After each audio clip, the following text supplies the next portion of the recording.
بتوں سے تجھ کو امیدیں خدا سے نہ امیدی. بتا تو صحیح کہ کافری کیا ہے.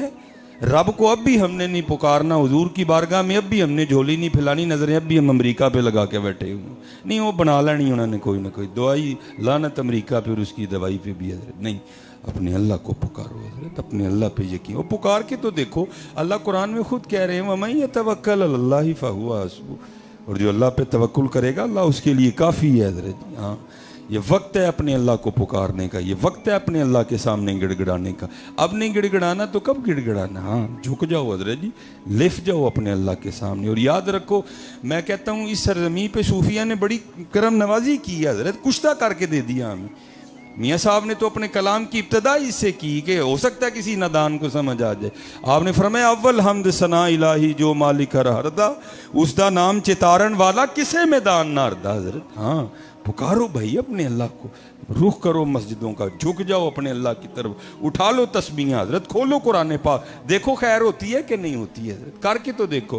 یہ بہت بڑا نام ہے حضرت. حضرت بابا فرید الدین مسعود گنج شکر رحمۃ اللہ تعالی علیہ, ماشاءاللہ ہمارے بزرگ بیٹھے ہیں, ہم نے ان سے سیکھا ہے, ہم نے مدارس سے سیکھا ہے, ہم نے کتابوں سے سیکھا ہے. لیکن کیا ہے, الرحمن علم القرآن, ٹھیک ہے جی, رحمان نے اپنے محبوب کو قرآن پڑھایا. اسی طرح وہ سلسلہ بعد میں صوفیہ میں بھی چلتا رہا, کہیں محنت, کہیں کسب تھا, کہیں وہب تھا حضرت. ٹھیک ہے جی, اللہ آج بھی یہ سلسلہ جاری ہو ساری. بابا صاحب فرماتے ہیں حکم شیخ تھا کہ علیحدگی کر لو مخلوق سے. آپ فرماتے ہیں میں ابھی ابانوں میں ویرانوں میں قرب الہی پانے کے لیے مجاہدہ کر رہا تھا, ریاضت کر رہا تھا. اور یاد رکھو حضرت, جو کرے گا اسے ضرور ملے گا حضرت. اللہ کبھی کسی کی محنت نہیں رائے گا جانے دے. اگر نئی بات بن رہی تو ہمیں کمی ہے. ایک صوفی تھے جن کو لٹک لگ گئی محبوب کو دیکھنے کی, اور بات تب بھی بنتی ہے جب لٹک لگتی ہے حضرت. جتنی دیر لٹک نہیں لگتی بات بھی نہیں بنتی حضرت. ٹھیک ہے جی, لٹک لگ گئی. میں نے پڑھا ہے کہ 40 سال نہیں سوئے, مجاہدہ کیا, ریاضت کی, ہو سکتا ہے کہ اس دن کرم ہو جائے. وہ لکھا ہے 40 سال کا مجاہدہ تھا. ایک دن بیٹھے بیٹھے نا دیوار سے ٹیک لگائی, آنکھ لگ گئی.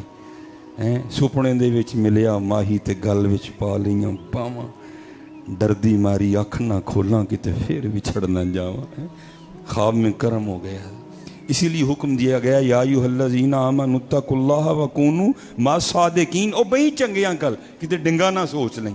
وہ آنکھ کھلی نا تو غلط قیاس کر گئے. انہوں نے کہا لے بھائی, وہ اگر پہلے پتا ہوتا کہ سونے سے محبوب مل جاتا تو میں بھی 40 سال جاگتا رہا, روز سوتا اور محبوب کو دیکھتا. اللہ محبوب کہاں سونے سے ملتا ہے. سسی ستی یار گوایا کہتے تو بھی نہ سو جائیں.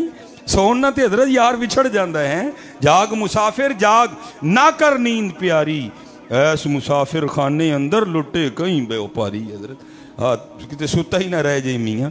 وہ کیا معمول بنایا, بس بغل میں بسترا, نماز پڑھی پھر سو گئے. کیا محبوب ملے گا؟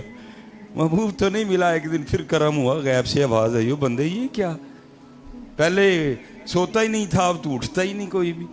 تو عرض کی اے محبوب, اے پروردگار, اے رب العالمین, اگر پہلے پتہ ہوتا کہ سونے سے محبوب ملتا ہے تو میں بھی 40 سال جاگتا رہا. میں تو روز سوتا اور روز محبوب کو دیکھتا.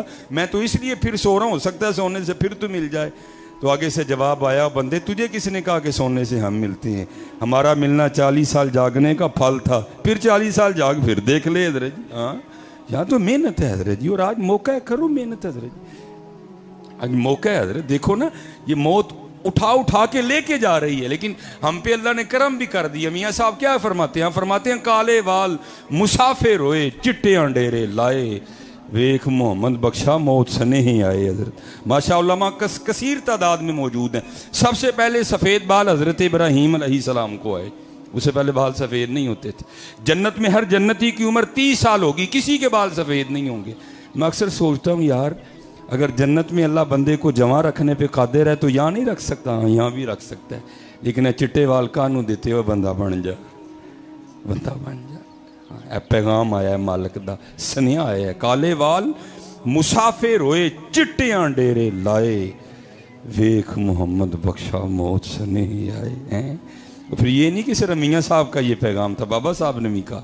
آپ فرماتے ہیں اٹھ فریدہ ستیا جھاڑو دے مسیت, تو ستا رب جاگدا تیری ڈاڈے نال پریت ہیں. اٹھ فریدہ ستیا تیری داڑھی آیا بور, اگا آ گیا نیڑے پچھا رہ گئی دور. اٹھی حضرت جی محنت کری. ہاں سارے بڑیاں بڑیاں دے وہم نکل گئے نے, میں یہ کر داں گا میں وہ کر داں گا, سارے گھراں 'چ وڑ گئے نے جا کے. سلام نہیں لین دے ایک دوجے نال ڈردے کہ کٹا کرنا ہے اسی وہی کرنا لا حضرت جی. وما تشاؤون الا ان یشاء اللہ رب العالمین یفعل اللہ ما یشاء فعال لما یرید. حضرت کگی رہی اتھاں کھلوتی چنگی پلی نروئی مارن والے موئے محمد مرضی رب دی ہوئی. بڑوں بڑوں کے وہم نکل گئے ہیں حضرت, اس لیے اپنے اللہ پہ لو لگاؤ. بابا صاحب فرماتے ہیں میں قرب الہی پانے کے لیے ریاضتیں, مجاہدے, نوافل, تلاوت قرآن کریم, ذکر الہی, درود پاک, آپ فرماتے ہیں شیخ کے مطابق لگا. بس کرم ہونا تھا, قرب میں اضافہ ہونا تھا, کچھ پردے اٹھنے تھے, کچھ حجابات اٹھنے تھے. آپ فرماتے ہیں مجھے پیاس لگ گئی. اور بابا صاحب کا شمار ان صوفیاء میں ہے کہ جن کی اپنے نفس کے ساتھ ذرا بھی نہیں لگی, ساری زندگی مخالفت نفس کے مشن پہ رہے. آپ فرماتے جب پیاس لگی نا تو میں نے بھی نفس کو مخاطب کر کے کہا کوئی نہیں پانی ہے, نہیں پانی کوئی. لیکن آپ فرماتے ہیں آہستہ آہستہ ذوق غالب آیا, میں نے ڈھال ہو گیا. فرماتے ہیں میں سمجھ گیا کہ پانی تو پینا ہی پڑے گا, اس کے بغیر گزارا نہیں. اور میں آپ سے کہوں گا حضرت جی شکر کی عادت ڈالو. دیکھو نا ہر بندے کی پانی کی بوتل پڑی ہوئی ہے, ہم نہیں اللہ کا شکر ادا کر سکتے. ان لوگوں نے تو وہ دور دیکھے ہیں جب نلکا تو کسی کے تصور میں بھی نہیں تھا, کنواں بھی ہوتا تھا وہ کہیں جا کے ملتا تھا. اس لیے تو کسی نے حضرت شیخ سعدی سے پوچھا حضور کیا حال ہے؟ آپ نے فرمایا حال کیا بتاؤں یار, اللہ کی نعمتیں کھا کھا کے دانت ٹوٹ گئے ہیں, زبان ابھی بھی ناشکری پہ لگی ہوئی ہے. شکر تو ایسے لگتا ہے ہم کرنا بھول ہی گئے ہیں حضرت. ٹھیک ہے جی, جس سے پوچھو گھر میں گاڑی کھڑی ہے, عالی شان عمارت ہے, بچے ہیں, معاشرے میں عزت ہے, جو نہیں ہے بس اس پہ روئے گا. نہیں, اگر چاہتی ہو کہ تمہاری نعمتوں میں اور اضافہ ہو تو حضرت وہ قرآن کا نسخہ ہے لَإِن شَكَرْتُمْ لَأَزِيدَنَّكُمْ وَلَإِن كَفَرْتُمْ إِنَّ عَذَابِي لَشَدِيدٌ. اس لیے شکر کی عادت ڈالو, شکر کیا کرو, شکر کیا کرو, شکر کیا کرو. پھر دیکھو تو صحیح شکر کی وجہ سے اللہ تمہیں کیا کیا نہیں عطا فرماتے. آپ فرماتے ہیں میں نکل کھڑا ہوا پانی کی تلاش میں, کافی سفر کرنے کے بعد آپ فرماتے ہیں قصبہ دکھائی دیا, چند مکانات تھے. آپ فرماتے ہیں میں نے کہا چل اگر مکانات ہیں تو پھر اس کا مطلب ہے پانی بھی ضرور ہوگا. آپ فرماتے ہیں میں قصبے میں داخل ہوا, تھوڑے سے مکان گزرے, آگے جا کے دیکھا تو ایک کنواں ہے. اب آپ کو پتہ ہے حضرت جی جیسے ہینڈ پمپ بھی ہو نا تو تھوڑی مشقت کر کے پھر پانی آتا ہے, اگر موٹر ہو تو اس کے لیے بھی ایک کوئی سلسلہ, پھر اس طرح تو پانی نہیں آتا. آپ فرماتے ہیں اب کنواں تو تھا لیکن کنویں میں پانی نکالنے کے لیے اس کے اوپر وہ چرخی نہیں لگی تھی, نہ ہی رسی تھی, نہ ہی ڈول تھا. آپ فرماتے ہیں میں نے سمجھا شاید کنواں خشک ہے, لیکن آپ فرماتے ہیں جب میں نے جھک کے کنویں میں دیکھا نا کنواں خشک نہیں تھا, پانی تھا کنویں میں, لیکن نکالنے کا کوئی سبب نہیں تھا. اور بڑے لوگ تھے حضرت جی. آپ فرماتے ہیں میں کنویں کے پاس بیٹھ کے ذکر الہی میں مشغول ہو گئے, اور تصور یہی تھا جو ذات کنویں تک لے کے آئی آگے بھی کوئی بندوبست کر ہی دے گی. آپ فرماتے ہیں میں بیٹھا ذکر الہی کر رہا تھا تو کیا دیکھا کہ یکا یک جنگلی ہرنوں کا ایک جوڑا آیا. آپ فرماتے ہیں جس طرح آ کے میں نے دیکھا تھا نا کنویں میں, انہوں نے بھی دیکھا. آپ فرماتے ہیں میرے دیکھنے سے تو کچھ نہیں ہوا, لیکن جب انہوں نے دیکھا تو پانی اوپر آ گیا. فرماتے ہیں میں بڑا حیران ہوں, ابھی یہ کیا ہے. اب حضرت شیطان تو ہر وقت اس طاق میں ہے نا کہ یہ بندہ کہاں تھوڑا ویک ہو اور اس کو میں پھر اور ویک کروں. آپ فرماتے ہیں دل میں بس یہ خیال ہی آیا, فرید عجیب بات ہے, تو آیا تو پانی نہیں آیا, ہرن آئے تو پانی آ گئے. آپ فرماتے ہیں اب اس نے بھی وسوسے ڈالے, ہاں فرید یہ کیا بات ہوئی. وَالتِّينِ وَالزَّيْتُونِ وَطُورِ سِينِينَ وَهَذَا الْبَلَدِ الْأَمِينَ, 4 قسمیں کھا کے اللہ کہہ رہے ہیں لَقَدْ خَلَقْنَا الْإِنسَانَ فِي أَحْسَنِ تَقْوِيمٍ. وہ یہ ہے فی احسن تقویم, وہ تو آیا تو تیرے لیے پانی نہیں آیا, ہرن آئے تو پانی آ گیا. اوپر سے مرید ہے تو چشتیوں کا, کتب صاحب تیرے شیخ ہیں, سلطان الہند تیرے دادا شیخ ہیں, حضرت خواجہ عثمان ہارونی رحمۃ اللہ تعالیٰ علیہم اجمعین تیرے پردادا شیخ ہیں. یہ ہے لیکن کیونکہ پیچھے نگاہ تھی. آپ فرماتے لا حول ولا قوت الا باللہ پڑھ کے میں نے اس کو دفع کیا اور میں پھر وہ رنگ دیکھنے لگ پڑا. فرماتے ہرنوں نے شیر ہو کے پانی پیا, پانی پی کے چلے گئے. اب پانی بالکل اوپر تھا کنویں کے. آپ فرماتے میں نے کہا چل فرید تیرے لیے نہیں آیا ہے تو اوپر ہی نا, چل تو بھی پی لے. آپ فرماتے جب میں پانی پینے کے لیے کنویں پہ گیا نا تو پانی پھر نیچے اتر گیا. آپ فرماتے میری حیرانگی میں اور اضافہ ہوا, بھائی یہ ہو کیا رہا ہے. پہلی بات میں آیا تو پانی اوپر نہیں آیا, ہرن آئے تو پانی اوپر آ گیا, اب پانی اوپر ہی ہے. میں پینے کے لیے آیا تو پانی پھر نیچے اتر گیا, یہ کیا ہے.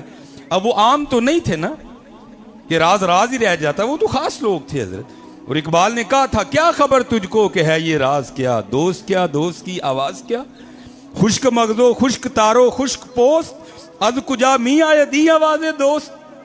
اور اس شعر کا ترجمہ حکیم صاحب کمال کیا کرتے تھے، آپ فرمایا کرتے تھے جڑا کدی 2:30 بجے اٹھیا ہی نہیں انہوں کی پتہ یار دی آواز کی ہوندی ہے، جڑا اس ٹائم پٹھا ہو کے ستا ہے انہوں کی پتہ یار دی آواز کی ہوندی ہے، اس کو کیا ان رنگوں کا پتہ، خشک مغزو خشک تارو خشک پوست از کجا می آئے دی آواز دوست۔ آپ فرماتے میں نے رجوع کیا وَأَنِيبُوا إِلَىٰ رَبِّكُمْ فَفِرُّوا إِلَى اللَّهِ، یا اللہ ایک ہی رنگ ہے، فرید آیا پانی اتھے نہیں آیا، ہرن آئے پانی اتھے آ گیا، اب پانی اوپر ہی ہے، فرید پینے کے لیے آیا تو پانی پھر نیچے چلا گیا، یہ ہے کیا؟ تو پھر اوپر سے آواز غیب سے کیا آئی، فرید تم ہی تے رسید ڈول دے آسرے تے آیا ہیں، وہ ساڑھے آسرے تے آئے سن ہیں تو